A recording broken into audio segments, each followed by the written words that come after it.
आदरणीय मित्रहरू, पुनः यस युट्युब च्यानलमा तपाईहरुलाई स्वागत छ। आजको हाम्रो विषय रहनेछ तपाई परीक्षा दिनको लागि योग्य हुनुहुन्छ कि हुनुहुँदैन।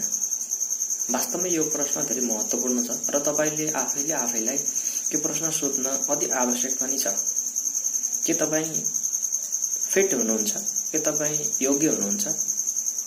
अवश्य मेरो प्रश्नमाथि तपाईले नराम्रो सोच्नु राम्रो होला, किनकि तपाईको हातमा 2 वर्षको मेहनत हुन सक्छ।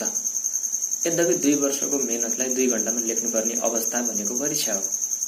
तसर्थ तपाईले आफैले आफैसँग के प्रश्न गर्नुपर्छ भने के म यो परीक्षाका लागि साँच्चै योग्य छु? यदि छैन भने के गर्ने र छु भने के गर्ने? छैन भन्ने प्रश्नै आउनु भएन साथीहरु, है।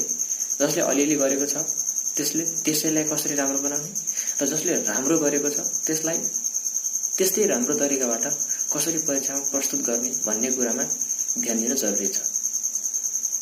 र कसले योग्यताका आधारमा राम्रो गरेको छ त? अथवा म तपाईलाई 3वटा बुँदा भन्छु, 3वटा बुँदामा तपाईको राम्रो पकड छ भने म यो ग्यारेन्टी दिन्छु तपाईको नम्बर राम्रो आउनेछ। परीक्षामा राम्रो नतिजा तपाईले ल्याउन सक्नुहुन्छ। पहिलो कुरा राम्रो तयारी।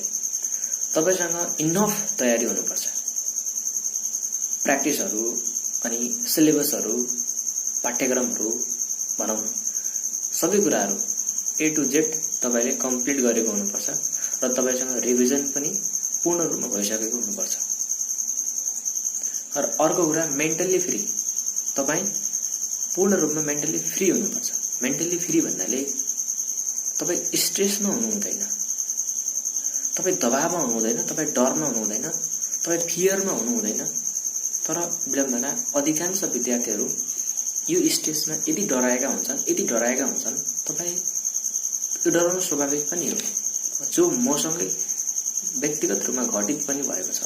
मेरो अवस्थाको कुरा म याभन्दा अगाडिका अथवा आगामी दिनहरुमा गर्नेछु। फिलहाल यस